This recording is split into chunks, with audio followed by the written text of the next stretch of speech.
Hi అండి. Welcome to Rajahmundry విజయ. కాకరకాయ చేదు లేకుండా పెద్దవాళ్ళ దగ్గర నుంచి పిల్లల వరకు కూడా ఇష్టపడి తినేలాగా ఫ్రై ఎలా చేసుకోవచ్చు అనేది చూద్దాం. ఫస్ట్ కాకరకాయలు ఇలా రౌండ్ షేప్లో కట్ చేసుకుని ఉప్పు నీళ్ళల్లో వేసుకొని ఒక 10 నిమిషాలు నానబెట్టుకోవాలండి.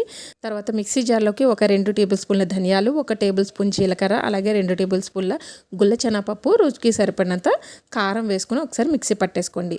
తర్వాత దీంట్లోకి ఒక 10 వెల్లుల్లి రబ్బల వరకు వేసుకుని ఒక తిప్పేసి పక్కన పెట్టేసుకోండి. తర్వాత ప్యాన్ పెట్టుకుని స్టవ్ పైన కొంచెం ఆయిల్ ఎక్కువ వేసుకుని ఈ కాకరకాయల్ని కొంచెం కలర్ చేంజ్ అయ్యేంత వరకు కూడా ఫ్రై చేసుకోవాలి. మరీ ఎక్కువ ఫ్రై చేసుకోకూడదు. ఇలా కలర్ చేంజ్ అయితే సరిపోతుంది. ఇప్పుడు ఎక్సెస్ ఆయిల్ తీసేసుకుని దీంట్లోకి పసుపు, అలాగే కొంచెం సాల్ట్, కొంచెం కరివేపాకు వేసుకుని ఒక 2 మినిట్స్ ఫ్రై చేసుకుని మనం ముందుగా పొడి చేసుకున్న వెల్లుల్లి కారం దీంట్లో వేసేసుకుని ఒక 5 మినిట్స్ ఫ్రై చేసుకుంటే కాకరకాయ వెల్లుల్లి కారం రెడీ అయిపోయింది.